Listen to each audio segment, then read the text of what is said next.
Gold, trusted gold buyers. మీరు తాకట్టు పెట్టిన బంగారాన్ని విడిపించి ఈ రోజు ఉన్న మార్కెట్ ధరకు కొనబడను.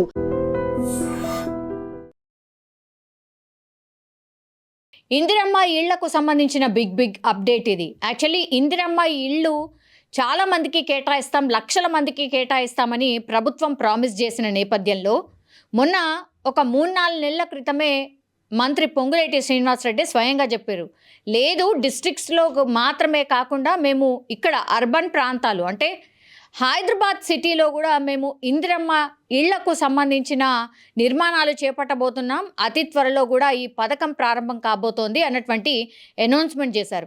అందులో భాగంగానే మనకు తెలుసు కదా, జిహెచ్ఎంసీ 3 కార్పొరేషన్లుగా విడిపోయింది. ఆ 3 కార్పొరేషన్లకు సంబంధించిన అధికారులు అట్లాగే మినిస్టర్స్, కన్సర్న్ మినిస్టర్స్ ఎవరైతే ఉంటారో పొన్నం ప్రభాకర్, అజారుద్దీన్, అట్లాగే సీఎం రేవంత్ అండ్ పొంగులేటి శ్రీనివాసరెడ్డి, ఇట్లా అందరు కలిసి దీని మీద సమీక్ష సమావేశం చేశారు.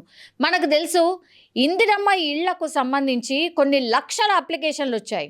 అయితే ఎవరికైతే రేషన్ కార్డు ఉందో వాళ్ళనే ప్రామాణికంగా తీసుకోబోతున్నాం ఒకటి.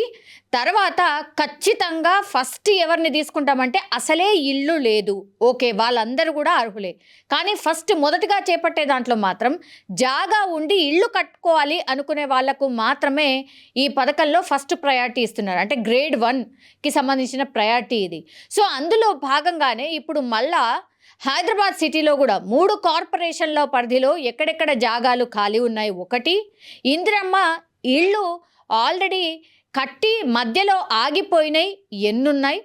తర్వాత ఇందిరమ్మ ఇళ్ళు కట్టడం అయిపోయింది, అంతా అయిపోయింది, లబ్ధిదారులకు అసలు ఎవరికి ఇవ్వకుండా తలుపులు ఎత్తుకపోయేటోళ్ళు తలుపులు, కిటికీలు ఎత్తుకపోయేటోళ్ళు కిటికీలు, ఇవన్నీ ఎత్తుకపోయి అత్యంత దారుణమైన పరిస్థితిలో ఉన్న ఇందిరమ్మ ఇళ్ళు కూడా ఆ లెక్కంతా తేలిస్తే మొత్తంగా కలిపి ఒక 28,000 ఇళ్లకు సంబంధించి ఈ నెలాఖరు లోపల ఈ లబ్ధిదారులకు అందించాలి అని ఒక నిర్ణయం తీసుకున్నట్టుగా అధికారులు అయితే చెప్తున్నారు. అట్లాగే కన్సర్న్ మినిస్టర్ మంత్రి పొంగులేటి శ్రీనివాసరెడ్డి కూడా ఇదే విషయాన్ని ధృవీకరిస్తున్నటువంటి సిచ్యువేషన్ అయితే కనిపిస్తోంది.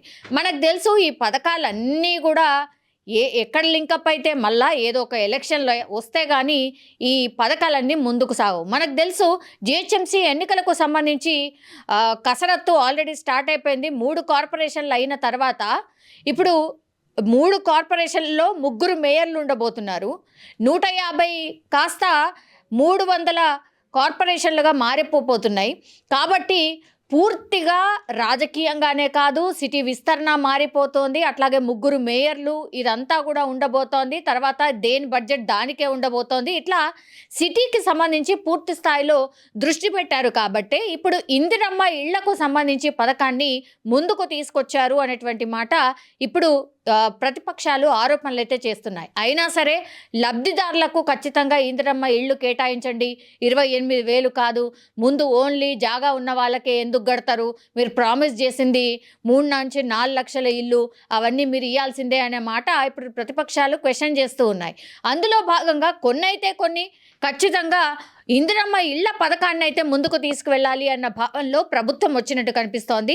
దానికి సంబంధించి సీరియస్గా ఒక అడుగు ముందుకు వేసి ఈ నెలాఖరు లోపలనే లబ్ధిదారుల ఎంపిక ఉండబోతోంది. ఫస్ట్ అర్హులు ఎవరు అనే జాబితాను కూడా సిద్ధం చేయబోతున్నట్టుగా కూడా చెప్తున్నారు. ఆ తర్వాత ఇందిరమ్మ ఇళ్ళు కట్టి ఖాళీ ఉన్నాయి ఒకటి. అండ్ దాని తర్వాత ఇందిరమ్మ ఇళ్ళు కడుతుంటేనే ఆ పథకం మధ్యలో ఆగిపోయిన వాళ్ళకు కూడా మళ్ళీ మేము డబ్బులు ఇస్తాం, మీరు కట్టుకోండి అనేటువంటిది కూడా ఒక ప్రపోజల్ వాళ్ళకే ఇవ్వబోతున్నట్టుగా కూడా మంత్రి పొంగులేటి శ్రీనివాసరెడ్డి అధికారికంగానే మొన్న ప్రకటన జారీ చేశారు. అందులో భాగంగా ఈ లిస్ట్ అంతే తీస్తే గనక జాగా ఉండి ఇల్లు కట్టుకునే వాళ్ళు ఒకటి, ఆల్రెడీ ఇందిరమ్మ ఇళ్ళు కట్టున్నాయి లబ్ధిదారులకు ఇంకా ఇవ్వలేదు 2, తర్వాత ఇందిరమ్మ ఇళ్ళు కట్టుకుంటుంటేనే ఆ పథకం ఆగిపోయింది కాబట్టి మేము డబ్బులు ఇస్తాం, వాటిని పూర్తి చేసుకోండి అనేది 3వ కేటగిరీ కింద. ఇవన్నిటిని చేర్చిన తర్వాత ఎంతమంది లబ్ధిదారులు ఉండబోతున్నారు, ఈ ప్రక్రియ అంతా చేపట్టి వాళ్ళు ఇళ్ళు గృహప్రవేశం చేసేంత వరకు కూడా ప్రభుత్వం వాళ్ళకు సాయం చేయబోతోంది. అందులో భాగంగానే ఇప్పుడు హైదరాబాద్ మీద దృష్టి సారించారు అనేటువంటి మాట వినిపిస్తోంది. తర్వాత దీనికి ఎన్ని కోట్లు ఖర్చు కాబోతున్నాయి, పూర్తిగా బడ్జెట్ అట్లాగే కేంద్ర అంటే క్యాబినెట్ మీటింగ్లో దీని మీద పూర్తిగా చర్చ జరిగిన తర్వాత బడ్జెట్ కేటాయించుకొని ముందుకు వెళ్ళేయడానికి పూర్తి స్థాయిలో సన్నాహాలు చేస్తున్నట్టుగా మనకున్నటువంటి సమాచారం. పొంగులేటి శ్రీనివాసరెడ్డి కూడా ఈ వార్తని ధృవీకరిస్తున్నారు. అట్లాగే మేము ఇక్కడ ఇల్లు కట్టిస్తామన్న ప్రామిస్ ఉంది కాబట్టి అందులో భాగంగానే ఇప్పుడు సిటీ మీద దృష్టి పెట్టారు. సిటీలో ఉన్నటువంటి వాళ్ళకు కూడా ఇప్పుడు ఇందిరమ్మ ఇళ్లకు సంబంధించిన ప్రక్రియ మొదలు కాబోతోంది.